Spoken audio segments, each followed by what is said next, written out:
It's time to take a ride on the Steelers Afternoon Drive with our co-hosts Alan Saunders and Zachary Smith.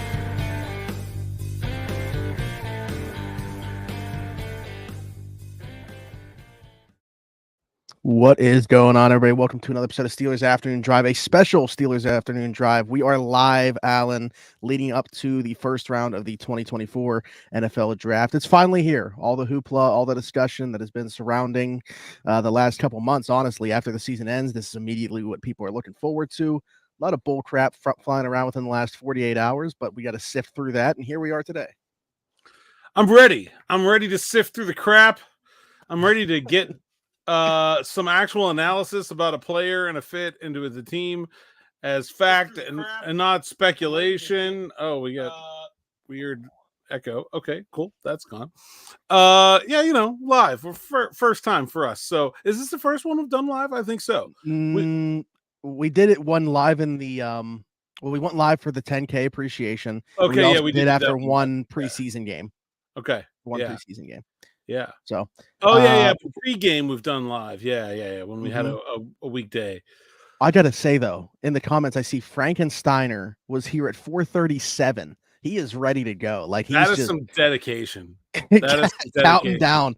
Yeah. Ryan is here. John's here. Josh, Joel. John, what is going on, everybody? A lot of J. Jeez, does everybody's name just start with a J that's in here right now? I feel like Frankensteiner is like the guy who like shows up at the parking lot the night before the game. Like the news is there, and there's like one guy who's in the parking lot the night before the game, sitting there with his chair and his cooler, getting ready. He's ready to go. He's ready to go. All right, now we're starting to get some non-J names in here. There we go. Monongahela Mike. Of course, Monongahela Mike is in here. Yeah. What's going on, Mike? Long time listener, viewer of the pod.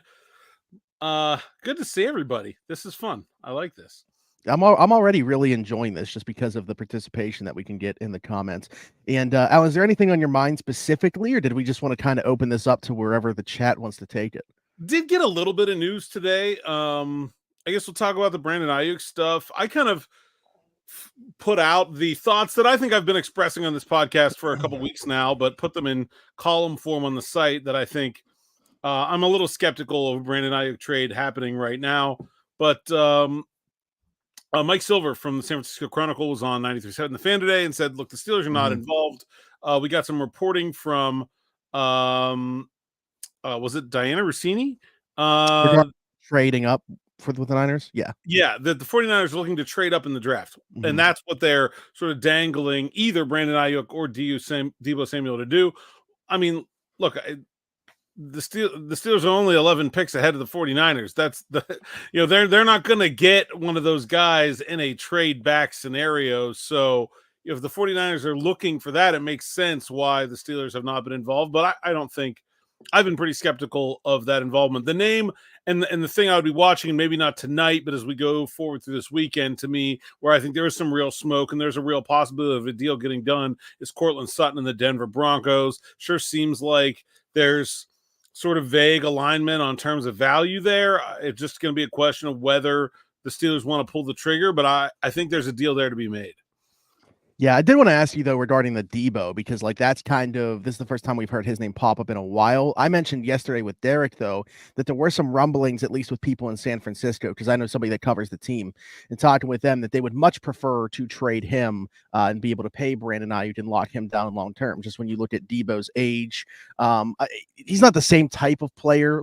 He does a lot of things differently once he gets the ball in his hands and operates more as a running back. But in terms of an actual wide receiver, he doesn't do he doesn't run every route on the tree. You can't line him up out wide and just tell him to go beat press coverage. So, I think it would make more sense for him to be the one that would be traded. But you mentioned, you don't even think that, what is the value of him, do you think, considering the contract that he would be carrying to the acquiring team?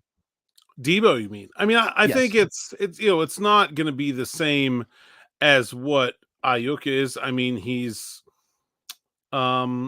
making a little bit more, and his contract is, I have to see where his contract goes if it's traded. So his base salary this year is $20.9 million, and all that goes to the trading team. So sometimes guys with big contracts get traded, and it's a deal because a lot of it gets left behind. Doesn't really seem like that's the way the 49ers have been operating. I mean, they would have, if he's traded before June 1st, they would be dealing with like a $21 million dead cap hit, but it's still going to save them money. I mean, his cap hit for the year is 28.6. That's a big number. Yeah. And they can afford the thing that really the number one thing that makes me skeptical of this trade happening in general right now is like they can't afford to sign Brandon Aiyuk. Like they can afford to. They have $6 million in cap space. They can make some more. He's already counting for 14. Even if it's like a 4-120, like the first year is not going to be that much. You're going to backload it a little bit. So like they can make it happen. And maybe does tying up that much money in both of those receivers long term become untenable? Sure, especially once you start to pay Brock Purdy. But like for this year, make that happen and then decide later which one of them they want to trade. Like they're not in a crisis here. And I think like you're not going to get a good deal for Brandon Aiyuk. You might get him, but you're not going to get him for like cheap. Yeah, and that's again mentioned yesterday. Like the sense with a lot of people there just seems to be that they would just kind of operate this year as like a one last run, last dance type thing, if you want to call it that, because that's become so popular since quarantine in 2020. Everybody calling them last, like that became a thing in football with Aaron Rodgers in Green Bay, the last dance. So just people calling it everything that now. But yeah, like try to make one last run at a Super Bowl and then Deebo Samuel, this would likely be his last year because they are paying Brandon Aiyuk in that scenario. So I don't know. I mean, I'm just super interested to see how this weekend plays out. You mentioned the plausibility of it being more likely a trade in the summer for Brandon Aiyuk as opposed to like this weekend. Yeah, I mean, if you get to the point where he's holding out, maybe they draft a receiver this week and that guy gets to training camp and looks pretty good, and maybe some people are saying some bad things to each other, and like okay, then it's like starts to get personal, and maybe somebody will do something dumb, right? That's kind of where I think like that's what happened with the Bills, right? The Bills didn't want to trade Stephon Diggs. They just got sick of dealing with Stephon Diggs, so eventually they made a bad deal. But I don't think the 49ers are anywhere near there yet. Right. Yeah, I would agree. But I just think that element is what adds so much intrigue to this weekend for me. Like not even draft related, just excited to see how things play out for San Francisco. Is there anything else on that specifically? There was also a report today. I think Todd McShay said it, and I believe Ian Rappaport said as well. The Steelers are calling teams about trading up. That one really mystifies me. There was the report Tony Pauline, I think, had it a couple days ago where it was like a Steelers Broncos trade. But like from my perspective, that's very easy to write off as like, hey, the Broncos are trying to jack up the price, right? Like that's and it was weird that like we got the Steelers on the other line. Trust us. Yeah, like that. It was weird that a specific player was mentioned to me. Right. It was all very odd. And it's a player I know they like, so maybe that makes it more plausible. But now it's been like over and over again. I think of everything they could possibly do, keep the pick and make any draft pick imaginable at 20, trade down, trade it for Aiyuk or trade it for a player. I think trading up makes the least sense of anything they could possibly do to me. I don't understand the reasoning for that at all. Yeah, we're specifically talking in the first round because I think like more than likely, like I think it's if you're talking about from 51, I could see a trade up, sure, but like at 20, because you're probably not like what are you going up for? Like, is that because in McShay's post, and I don't know if you read it the same way that I did, maybe you can give me some clarity if you read it differently or familiar with the way that he would have like abbreviated things here.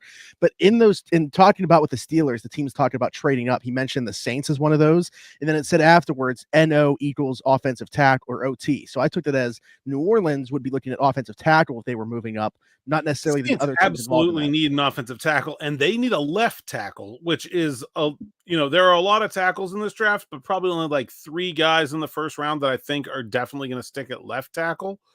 So I think the Saints are going up for a tackle. The Eagles, does that mean the other ones aren't? So the Eagles are certainly not going up for a tackle, right? They need a corner or a safety or maybe a wide receiver. And I've heard the Rams trying to go up as well, and that's one I've been monitoring because they're 1 pick ahead of the Steelers. So who comes down? I think that's an interesting one for the Steelers to keep an eye on, and obviously the Eagles.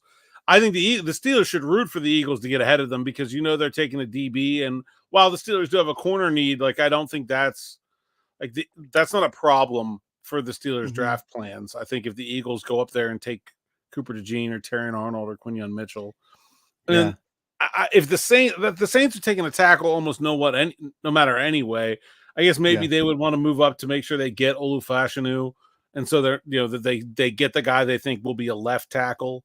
But I'm pretty skeptical of the Steelers move. Like, what would be the board there? Where I guess like if all the tackles go, like all of them, then maybe to get ahead of Cincinnati at 18 and make sure they get one. But that's what I'm saying. Like with that post, I was taking it as it's for the Steelers. It's not offensive tackle because it was so specific about NO for OT, like NO equals OT. So then I'm like, if they're not moving up for an offensive tackle in round 1 and going somewhere else, how in the world? Like, first off, you don't know what draft capital you're trading in that, but like, where do you make that up elsewhere throughout the draft to still be able to check the other boxes if you're trading up in round 1, not for offensive line? Like, I don't know. Yeah, I don't know what. Maybe if Roma Dunze falls like farther than people are expecting, maybe that's in my so I put out one last mock, and I even like preface by saying I don't feel good this year at all about this. I have him sliding all the way to 12 and then Buffalo trading up for him. But that could be. I think I said this on Twitter today too, but I think there are going to be a lot more trades than anyone is predicting because there are a lot of weird fits with the board and team needs. Don't get me wrong, there are some good ones too, but I think like the problem when you're trying to do this is you have 3 quarterback needy teams at the top, and then you have 3 teams that need a wide receiver right after that. And it seems like it makes sense, right? Quarterback, wide receiver, wide receiver, wide receiver. You can mock a tackle to Tennessee at number 7, and everything lines up nice and pretty. Except I know that the teams at 11, 12, 13, and 14 that all need a quarterback someone's going to come up to mess with that order to make sure they get JJ McCarthy. And then everything kind of goes haywire after that, right? Because then Atlanta's sitting there, doesn't really need a wide receiver. Oh, maybe one of the top wide receiver falls to them. Or maybe they fall to Chicago, which would be a top tier, outcome for the Bears. Where does Brock Bowers go? Because if he gets past that group, it might be all the way down to Indianapolis at 15. I think if there are no trades, it's easy, but I know there's going to be one, and then I think it's going to be this like cascade. I had to get 2 trades with Arizona just to feel like I got them in a good place in this draft. Like it's very difficult to make the board work with the team needs, and I think we're in for some serious fireworks here. I'm not feeling good about my prediction. I'm sure of that. I think Caleb's going at 1, Marvin Harrison Jr. is going at 4, and everybody else is just trading, and no picks are actually being made. That's my prediction. Everybody has draft picks. Trade everyone. Yeah, everybody's just going to have draft capital to walk away with. Hello from Toronto. So we got representation north of the border there. Hello from Toronto and also Mexico right now on Steelers Afternoon Drive. This is what we love. We have some I know that we definitely have some viewership / listenership in Germany as well. I wonder if they're in the chat. We've had a question from Germany before. Yeah, keep that coming. And also, I remember when we did our Viewer Appreciation Day, I think I sent things to Idaho, Utah, Arizona. I know they were North Dakota. They were all spread out over the country. It was awesome. I do want to get to some of this stuff because somebody said, like, we were talking about the trade up. What's wrong with trading up a couple of spots to lock down a center for 10 years? So the way that I was taking that originally, though, that post, at least I was taking it, and maybe I shouldn't have, as more of a trade up than we're just like a couple of spots to make sure you get like a Graham Barton or something like that. I know Kuiper mentioned about Barton and his, but like with McShay and Rap Sheet, I was taking that more as like them trying to jump into like that top 12-ish group. Yeah, I don't think Graham Barton is particularly good value at 20. I would not trade up to get him. Centers are bad value in the first round. Trading up to take a center in the first round is just like colossally bad GMing. I would not do that under any circumstances. If I'm taking a center and I'm sure I'm taking a center, I'm trading back. If they sit there and take Barton at 20, like he's a good player and he'll be a fine starter, but that will not be very good value for that pick. If that's the pick, I'd grade that as like a B minus C plus. Like it's fine, but it's not great. Trading up to get Barton, I think now you're in the like bad outcome range. Especially with the number of needs they have, they need the picks. They can't afford to be trading picks Well, to trade yeah. up. Like, I would have to view it similarly to, again, going back to last year. Like, you got to make that draft capital up again, like in the third round or something. You then. have to. Yeah. Absolutely. Yeah. No, I think trading up is silly. I can't think of any reason to do it. Like I said, unless like someone very unexpected starts falling down the board. And the only maybe I don't know. I can't think of any reason to trade up. If anything, trade back. There are lots of good trade back boards I can see. I don't see very many good trade up boards. I like this this comment. Nita just got a text from Smitty online. Let me check my phone. No, I don't have a text right now. So sorry, I can't that wouldn't be valid on here. Ostis wants to know what's compensation for Cortland Sutton look like. I think about like the equivalent value of a 4th round pick, maybe like a trade out of the 3rd and into the 4th, or trade out of the 3rd. Yeah, they have picked 121. So like right. if you do maybe 98 for 121 in Sutton. Yeah, like I think that somewhere there. Also, like Denver needs a lot of young players. So like that's a trade where I could see like Calvin Austin going the other way, Mark Robinson going the other way, Darius Rush going, throw him like a young player with some upside. I could see that happening in that kind of trade too. Somebody mentioned corner at Frankenstein mentioned corner at 20 if Arnold or Mitchell fall. What is your take on that? Because I know we spent so much time talking about like the offensive line, like tackle probably. I think that's good value for 20. Yeah. I mean, I don't think it's their biggest need. And I think the thing we've talked about is I think they do like their young corners. And I'm not sure that they'd really prefer to use a 1st round pick on a corner in this cycle, because I think that would really shut out guys like Trice and Rush from being future starters. But it's good value. They're good. Terrion Arnold's a fantastic player. I'd take him at 10, 12. I mean, certainly would take him at 20. Cooper finishes DeJean, my number 9 overall player. So Cooper DeJean is well worth the 20th overall pick. Quinyon Mitchell as well. Like that's good value. I have no problem with any of those picks. With what you're saying, like not shutting the door on the other guys, as lottery tickets, maybe they can show something. Would that be maybe make you lean Arnold or DeJean more because they can contribute in the slot right away? And I think Mitchell can play in the slot too. I think so. I really think all 3 of them can. Obviously, Arnold to me is the best of the 3 in terms of his versatility. Like he's literally played safety. He's played inside and out. So he's done it. It's more of a projection for the other guys, just looking at their skill sets. I like DeJean's special team. He's a good special teamer day 1 too. I like that part of it as well. Really good punt returner. So I have no problem with any of the corners being taken. I think that's fine. It's probably not what I would like make my priority, but I think that all 3 of those guys are good value. And if they want to trade back, I think Kool-Aid McKinstry is really getting underrated.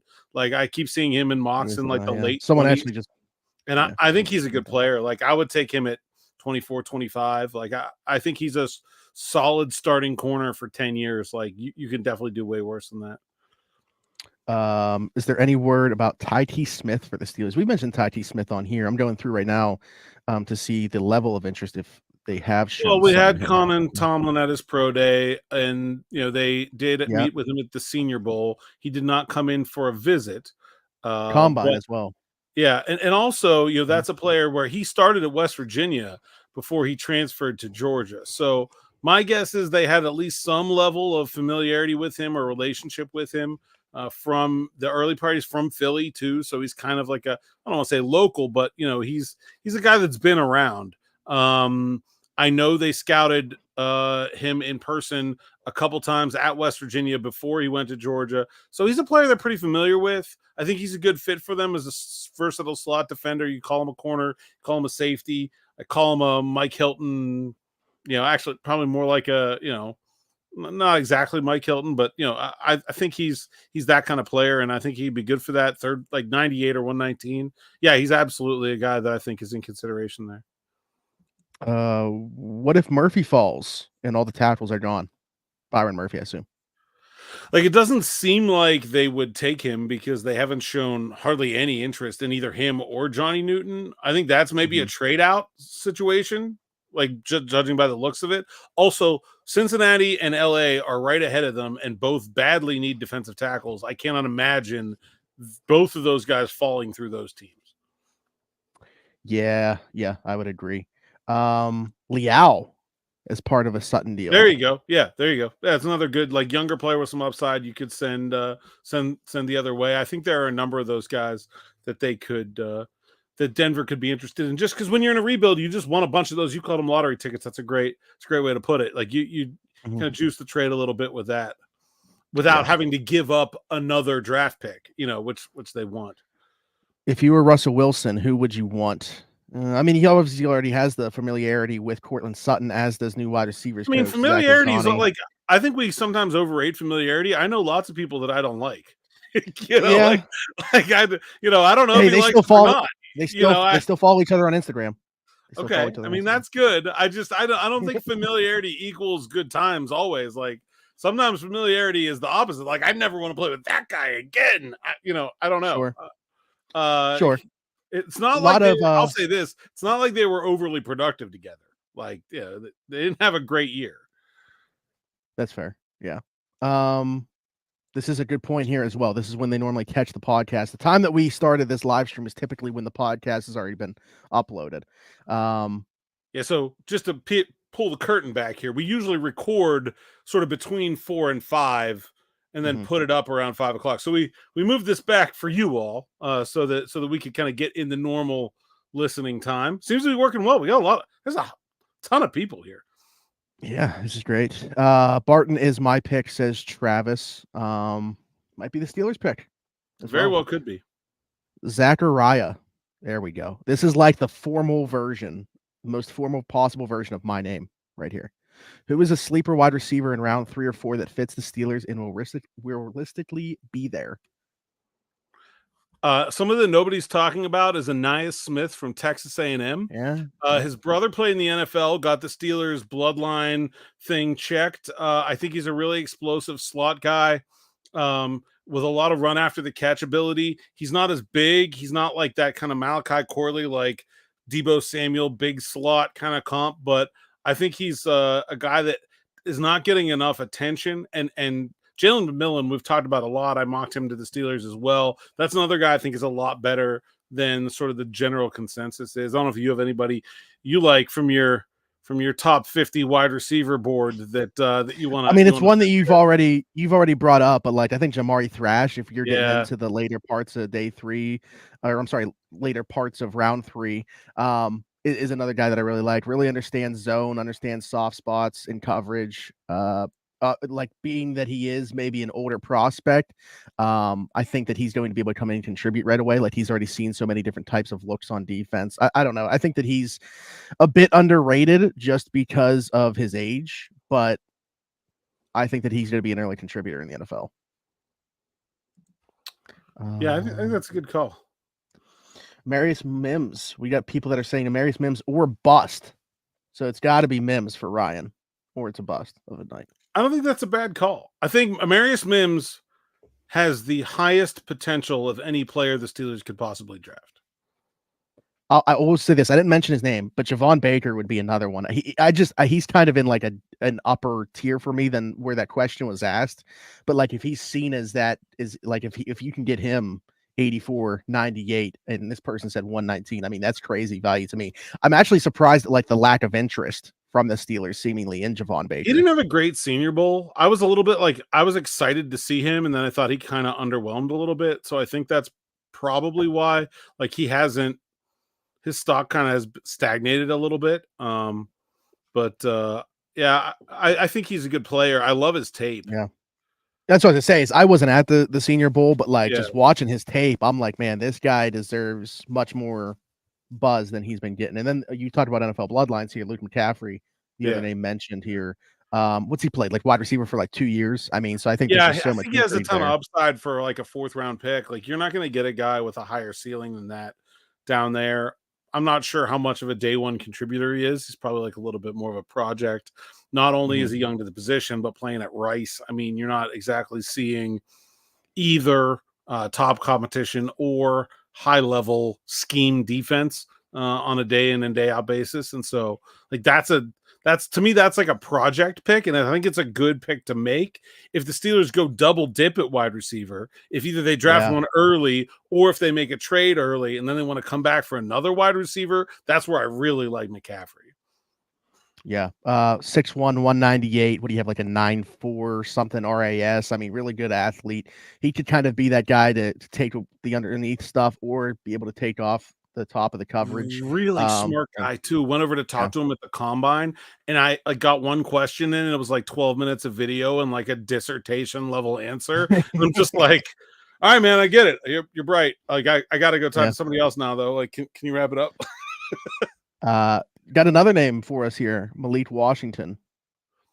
Malik Washington is like the least interesting good wide receiver I think I've scouted in a long time, where like he has no outstanding traits. He is just a very good wide receiver from a not very good team and will be an NFL player, but probably like not one anyone is excited to start. Like he's just like you're drafting a wide receiver for to me. And like it's fine. Like Steelers need one of those. So like again, if they're going back to the position, I think that's a good pick. I think in scouting in anything, not just the NFL draft, people highlight the extremes, right? When we go and we get the measurements, everyone's like, oh my God, this guy's 6'8", 313. Oh my God, Xavier Worthy ran a 4.28. Oh my God, Kenny Pickett has tiny hands, whatever, good or bad. All we talk about is the extremes. Malik Washington is just a very, very middle of the road guy and almost everything. I do appreciate the effort at the catch point and his body control for a guy that's only 5'8". But yeah, I mean, I agree. Like, I don't think that there's anything too high or too low with him. So very steady pick. Like if you take him, I think you got to very productive in a not particularly good passing offense. I always like receivers that can be able to do that. Yeah, absolutely. Ted Dishman wants to know about Troy Fautanu at center. Where was that one? Oh, yeah, there we go. Oh, there we go. Oh, I can do it too. That's why we did it at the same time. We did it at the same time as well. You shouldn't have given me that power. I will not use it responsibly. I think Fautanu is a potential center. I think you're wasting some if you take a guy who can play tackle and you need a tackle and you don't play him at tackle. But there are teams I think that would, like Seattle. I mocked him to Seattle at 16. They'd play him at guard. I think he could play center. But look, if the same guy can play center and tackle equally well, then play him at tackle. I think I need to beat this point again over and over again in this process. But like, I would rather have an average starting right tackle than the best center in the NFL. Like that's like it's the value of the positions are not the same, and like you really have to do really well on the inside to make up that value if you're coming in, because like you can get like the top centers in free agency get like 15 million. And Chukwuekorfor got 15 million. Like that's the market. Like that's where it equals out. Like you really have to be really, really good on the inside to make the value even out. Sure. I think this is an interesting question right here from Darth Spider or Sniper. Sorry, I thought it said Darth Spider. Darth Sniper, Mike M. How nervous are you guys that they don't do well this draft? Also, I almost never love the mock unless I got more picks, and I don't see them doing it. I think that first part is a really interesting question because of everything that we've talked about basically since free agency started, where like we've liked the moves, but there weren't necessarily enough, and they're going into the draft with so many holes where it's like not only do they need to check specific boxes, but they need day one starters that are good right away. So like that's why there is a level of nervousness for me. Maybe not for you because we're in two different spots here, me being a fan of the team. So like for me, yes, like I am very nervous about what ends up happening this weekend. Well, here's where I think is two different things. I'm not nervous that they're going to have a bad draft. I see the board. I see the players are going to be available to them. I think they're in a good place for their position. They're one of the few teams where their needs really do line up with where the board is going to be. Do you like Tyler Guyton? Because Tyler Guyton is okay. See that I don't. So like Tyler Guyton would not play this year, but I like him. Like I would take him with pick 20. Now I have a hard time finding the board where he's BPA. Like I wouldn't take him over any of the other tackles, and I wouldn't take him over DeJean or Arnold or Mitchell. And I don't think I'd take him over Brian Thomas. So like, how are we creating a board where he's my BPA? I don't know, but I don't think he's a bad fit for 20.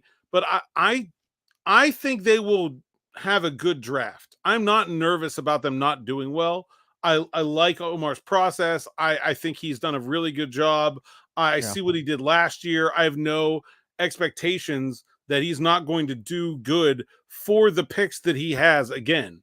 I think that they do not have enough ammunition in this draft to fill all the needs they have to be a realistic contender, to even be the best team in the AFC North, let alone something more than that. And I think that is going to disappoint a lot of people when we come out of this draft and the result is just going to be, oh, they still need this and they still need that. Like, they're going to still need this and they're going to still need that. Like, there's just no way to do it all with what they have. Like, they've given themselves too large of a job here. And that doesn't mean it's going to be a bad draft for what they're working with. They just don't have enough to work with. Like, they're legitimately not that close.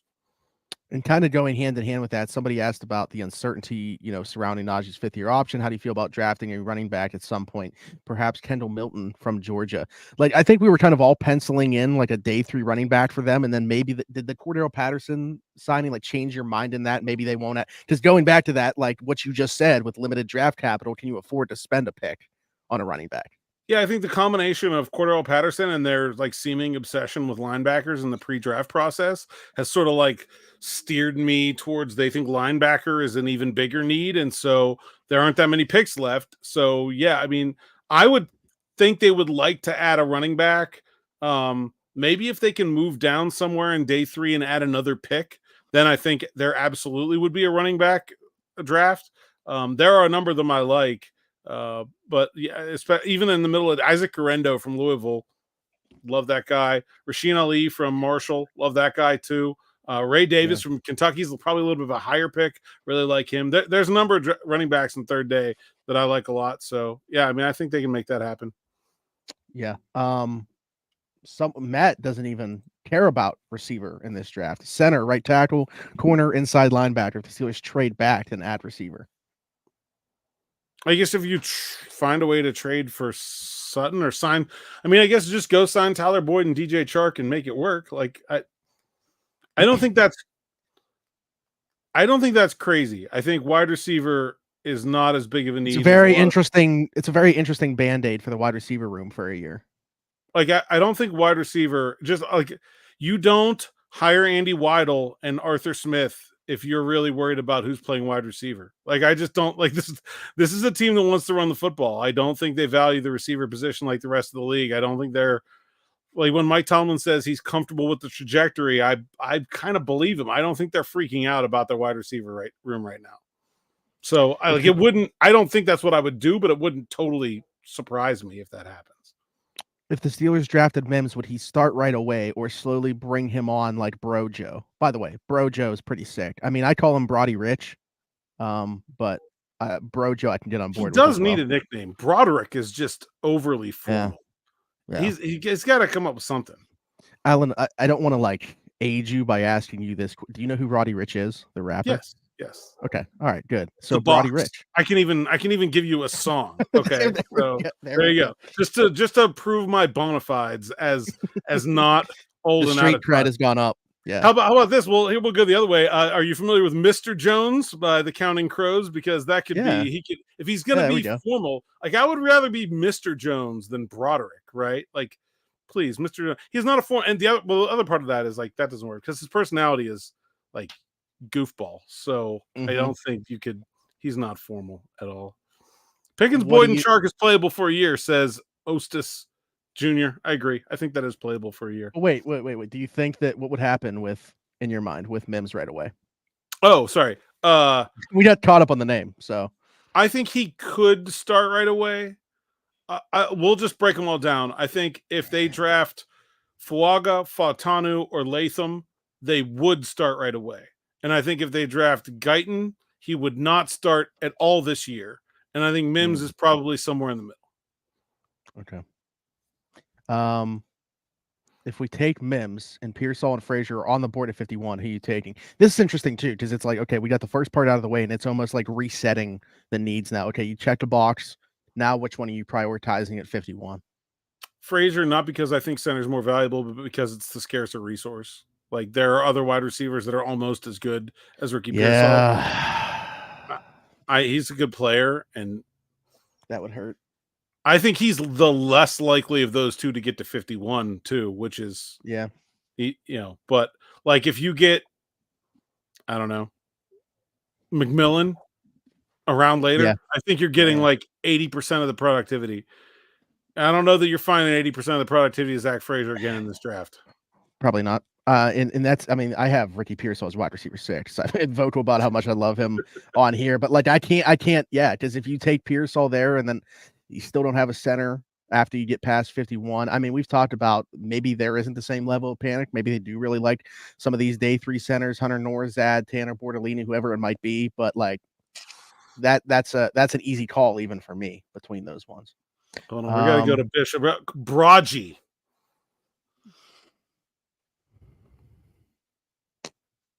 I don't know. Let us know what you think of Braji. I'll have to sit on that one for a little bit. I don't know if I can do that one. Someone did say that they're surprised that you know who Roddy Rich was. They weren't giving you credit for that. How bad is Ryan McCollum? Is he still here? Not only is he still there, he has more center snaps in the NFL than anyone else on the roster. That's I insane. don't think he's stuck around for a while for a reason. I don't think they want to go into the season with him as a starter, but like, let's say they do use the first round pick on a center. I think he's certainly enough of a veteran that you don't need another guy. You know, like you don't need to sign anybody else if it's Barton or Powers Johnson, or even if you get Frazier in the second round. I don't think you need to bring anybody else in there. Bishop said if we trade up to 15, solidify a top tackle, and trade pick 98 for Sutton, would you be confident that we can add solid additions the rest of the draft to be good enough for a title run? What, like, you couldn't just stop and say, like, you know, a more complete roster, be competitive. Like, you had to say title run because, like, no, I don't feel if that the way. other 31 general managers get chloroformed at 8 p.m., the Steelers will still not have enough for a title run. Okay. Like, let's just get that out of the question. No, I don't think they need to trade up to solidify a top tackle. A top tackle will be there at 20. I feel very confident in that. I don't think they need to trade up. And if they did, I mean, look, there's going to be a big hole somewhere. Center, probably in this scenario, or slot corner. Would you guys be upset if the center ended up being Van Pran? I don't think I'd be upset. No, in fact, I think he's pretty underrated. Like, I don't think somebody asked me on Twitter, like, is there a big gap between Frazier and the rest? And I think no, the big gap to me is after Van Pran. Like, because after Van Pran, you lose the athletic upside. Like, he is not necessarily a ready-made day one guy like Zach Frazier is, but he has the athleticism to be as good as those other guys. He's just less of a sure thing. After him, you have guys that are in some way athletically limited, where they are just never going to be as good as the other guys. I would not hate Cedric Van Pran at all. I think he's a really good player. I'm telling you, so many people are sleeping on Kieran Amagaji. Taking him as our third pick solves a lot of issues. They say he is 1 year away from being first round quality. This is the tackle out of Yale, still very raw, new to the position, getting a lot of comps in terms of the athleticism to a player like Trent Williams. So a lot of people have said like San Francisco, ideal landing spot to be able to learn from him for a year, not have to play in 2024. But like he is even with that, with how new he is to the position, getting a little bit of late round buzz. Like, could he sneak in? I don't think it's going to happen. I do think he's going to go on day 2, but our third pick at 84, like I say, it's not going to happen. I'm personally skeptical that he's still sitting around at that point. I think someone will pull the trigger earlier on day 2. But I do think that there's a lot of tools to work with there. I don't hate it as like at 84. I think that's really good value. If he were to get there, yeah. Where do I have him go? I just wanted to look. I have him going at 58 to the Packers as a David Bakhtiari replacement. And I think that's probably, even that honestly feels a little low. Like, he could go higher than that. Like, I have Blake Fisher going ahead of him, and that could totally be flipped. I have Kingsley Sumatea going at 44. Like, it's all just preference at that point. Like, I don't, very easily could switch those two guys. Panay Soul's cousin. Yeah, by the way. Also ambidextrous, Kingsley Sumatea. Oh, wow. Right with his left and right hand, and did it in front of us at the combine. Why? Wow. I don't know. Someone asked him. I mean, that's why. Why is he ambidextrous? I don't know. Yeah. I think we might be seeing a guy not talked about too much in Moose being utilized more this year for receiving. Friend of the show, Pat Fryermuth. I am very intrigued by what his role is going to be this year. Derek Bell of Steelers Now kind of highlighted the things that tight ends are very good at in Arthur Smith's offense. There's a video on his personal YouTube channel talking about that. But I mean, right now, yeah, he's the number 2 receiving option and would probably see a ton of time in the slot. So be curious to see how this works out. And this weekend, I think, is also going to be interesting to see like what we feel like the pecking order for targets becomes after this weekend in terms of when they add a receiver or receivers. We'll put this one in here too. Have the Steelers shown any late round interest in tight ends? Move's contract coming up, and he's been injured. I know they like Theo Johnson. It was very funny that Pat mentioned Theo yesterday. Was that yesterday? The day before 2 yesterday? days ago. Yeah. I know the Steelers really like Theo Johnson. I don't know that there's room in the tight end room for Theo Johnson, but I know they like him a lot. He's a good player. Yeah. They haven't really shown any formal interest in terms of guys coming for visits or anything like that. It's also not the world's best tight end class. So that doesn't really surprise me, but I know they like Theo Johnson. Yeah. What you want to go like? How much longer do you want to go? Maybe right to, because it's 5:52. Maybe right to 6. Yeah, like 8 more minutes. Okay. Yeah. What are your thoughts on Rosengarten? He's another, day 2 tackle that we've talked about. Although Mel Kiper had him sneaking into the back end around 1. Would you kind of put him in that same vein, or do you have him above like the Kieran Amagaji, Blake Fishers, Kingsley Suamataeus? I think he's pretty. I kind of have him on a similar tier with like Fisher. Where do I have it? I have him going 67. I have him and Patrick Paul going back to back actually after Amagaji. I think Roger Rosengarten's interesting because I think he is one of the few guys after the first round that looks like he could be a left tackle. If you're specifically a team that needs that, I think he provides additional value. He's a little bit of a project. He needs to get stronger, but I think he like comparatively, like I have him and Patrick Paul like the same place. Patrick Paul will never play left tackle, might not even be a right tackle, might be a guard, but I think Rosengarten brings something different to the table that has kind of pumped his value up. He's another guy that if you're drafting him, like it better be a redshirt year.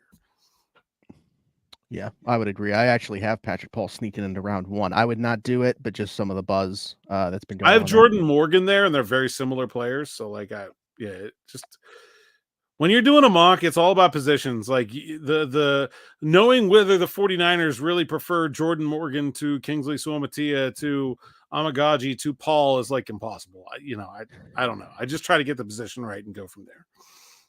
Paul says if Sweat drops to 98 because of his legal issues, do you think the Steelers would take a chance on him? This is Devondre Sweat, the defensive tackle out of Texas.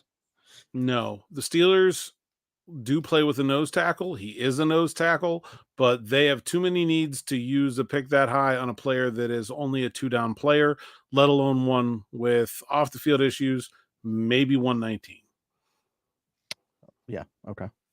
We're in the same mindset there. If we were to trade for Aiyuk, can't see us signing Pickens to a long-term deal after his rookie contract. Another thing that I've thought about too, like what does that mean for the future of George Pickens, who would be contract extension eligible after this season? I don't think that the Steelers should spend a lot of time worrying about the future of George Pickens, considering they don't have a future at quarterback. You just figure it out as you go. That's fair. I don't know how you could know whether you're going to want George Pickens or not until you know what this offense is going to look like beyond September 2024. And right now they don't have any ideas. So I'm very curious. It's too early to worry about that. Just all the elements of this, like how is George going to take to a very different coaching style in Arthur Smith and Zach Ghazzani? I'm very curious to see how that plays out. Frankensteiner, any chance of Muth getting traded if they liked Theo that much? I don't think they would have had him announce the 2nd-round pick if they were going to trade him, but and third-round picks, third-round pick, the first one. Yeah, you could make an argument that, and in fact, I have on this podcast made the argument that a Pat Fryermuth trade could make sense. It just doesn't seem like they're likely to do it. I'm trying to get his prediction for who they're going to take. Marcus Mosher from PFF also has been banging that drum, and if I'm agreeing with Marcus, It must make sense. What if Bowers falls to 20? Says Vegas TJG. Then you knock everyone over on the way to the podium and you draft them and you figure out what happens next. I had a mock draft where this happened, and then I traded Pat Freiermuth to like move up in the second round. Tennessee. Of the 3,000 simulations that Omar Khan is working through, is that one of them? Yeah, probably, but I don't think they spent a lot of time on it. Speaking of Omar, what is a major difference that you have seen from Colbert's draft and prep compared to Khan's draft and prep? My big difference is that Omar is much more in tune with the way the league is going to value players. I think if you look at sort of Kevin Colbert's process and what he did really well, he was a great scout. He understood what was going to make players good, what was going to make players good fits for the Pittsburgh Steelers. One of the great scouting general managers of his time, built Super Bowl winners with not just great first round picks, but if you go back and look at those Super Bowl teams, they are just littered with late round guys, undrafted guys. And I think that is the legacy of Kevin Colbert, is that he was an incredible scout. I think that if Omar Khan becomes that level, and he has a long way to go, it will be because of his understanding of the value that other teams are going to place on players.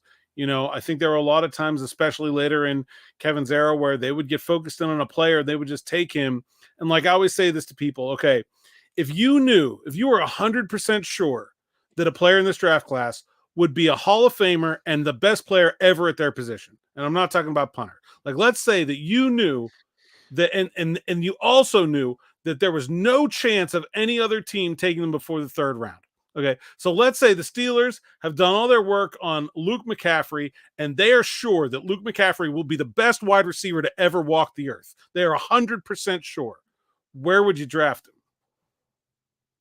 Because to me, if you draft the greatest wide receiver in the history of the earth at 20, and you also know that no one else was going to take him before 100, that's still a bad draft pick. Even if you got good value in the end, like you didn't play the league right. Like you could have had Luke McCaffrey and Graham Barton and Amarius Mims, right? And instead you only got Luke McCaffrey. And I think that's the thing that Omar Khan is really good at, is knowing what the other teams are thinking. He has a long history with agents, and from being the negotiator, I think he has a very good pulse of what the league is doing. And I think that is the thing that, as long as you keep feeding him good scouting info from the Andy Weidels of the world, not to say that Omar can't scout, but I don't think he's at that level, then I think he's going to turn that and his knowledge of the league's value into good results for the Pittsburgh Steelers.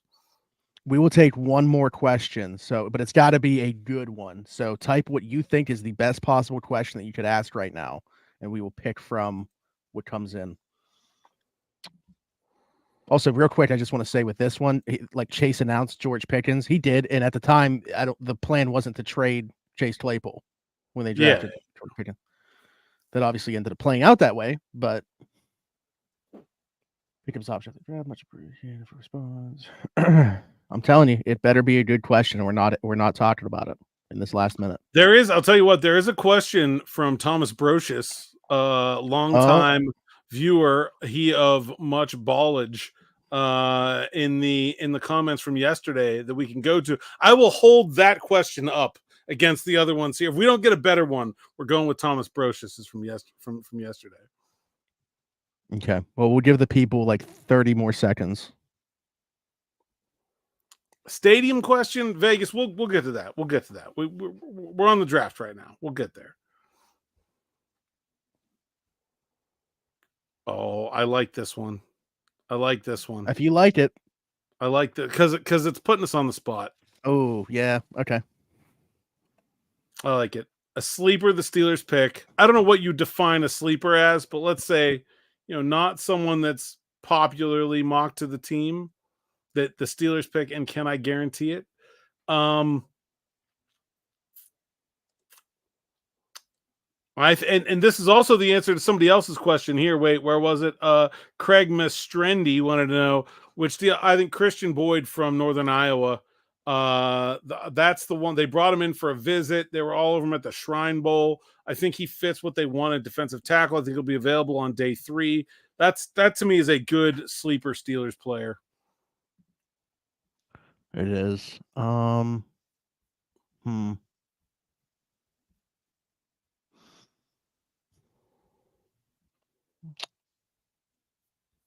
through here. Like sleeper in the sense of where they pick them, or maybe like just a player that doesn't, a person that doesn't have hype. I feel like he's gotten some hype there recently because I want to say Mason Smith, but like, wasn't there something egregious just thrown out yesterday about him maybe sneaking into like the first round again, like the last 48 hours? Yeah.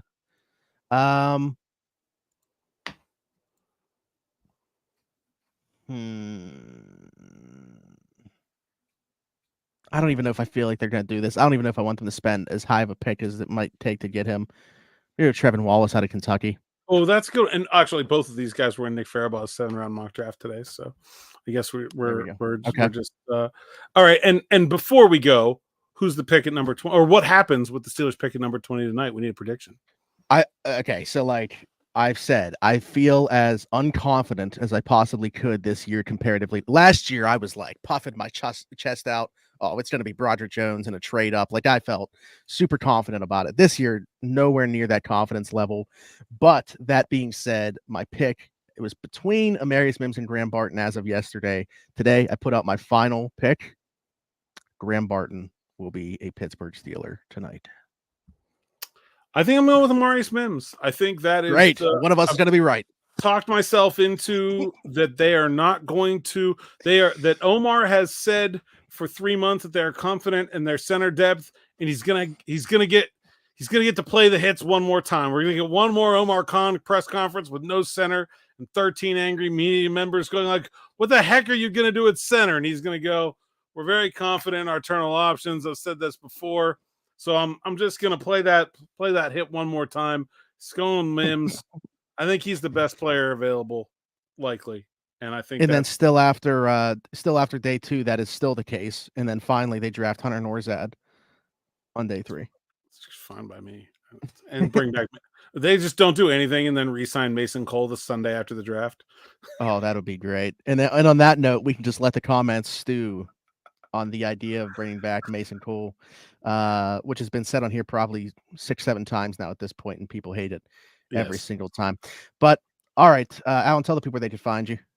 They can find me at the Southside Steelers facility in an hour and a half, and then for the rest of the weekend. They can also find me on Channel 11 if you're in the Pittsburgh area. We'll be on right after, actually be in the middle of the 11 o'clock news. So like right about when the sports normally goes on in the 11 o'clock news, like about 11:15, something like that. Be myself and Jenna Harner and Shelby Cassezi and like Chris Carter and Doug Whaley and the whole gang will be on. So if you're in the Pittsburgh area, check that out. And then me and Nick Faribaugh will be on this channel later tonight after the pick to break down the pick and what happens. And until then, I'll be tweeting at @Saunders_PGH. And of course, all the stuff goes to SteelersNow.com at PGH Steelers Now.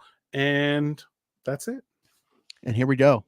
Speaking of Nick Faribaugh, there's his Jordan Whittington, the wide receiver out of Texas. The other receiver. That's a good sleeper pick. That's a very. I feel like he's just referred to as the other receiver out of Texas at this point because of the other third receiver out of Texas. Yeah, that's a very good sleeper. I'll throw another like super. I think it'll be as an undrafted free agent. I don't think they'll draft him, but Carter Bradley, the quarterback from South Alabama. There we go. Okay. Also, guys, here's the best part about all of this. I am going to be live in like an hour and a half on this same channel, as well as our Around the 412. But you guys don't have to go come back to this exact same channel, and you can still watch the same live stream during the draft. We're going to be hanging out, doing a bunch of giveaways, Steeler tickets, 3 Steelers jersey, and then some stuff from our sponsors, 2 shirts from Game Changers, which I have like 25 of their shirts at this point, some of our Around the 412 merch, and then a Terry Bradshaw Funko Pop. So a lot of great giveaways going to be going on during the stream. So be sure to tap in with us. Come on over, say what's up, hang out, just have fun during the entire draft. Also, Mid Kiper, not Mel Kiper, not to be confused. Mid Kiper Jr. will be making an appearance to break down the picks and give instant analysis. Mid Kiper keeps nailing his mock drafts. He may have to come up with a new name. He's no longer going to be Mid. I know. We'll see how 2024 goes for him, but 2023 was great. So we'll see. But like, subscribe, hit that notification bell. Come back again 7:45-ish, right around there to hang out during the draft. Find me at Zachary Smith PGH on all social media platforms. Leave us a 5-star review and subscribe if you're listening somewhere else, Apple, Spotify, wherever you get your podcast from. Till then, for Alan Saunders and myself, thanks for jumping in and taking another ride on the Steelers Afternoon Drive.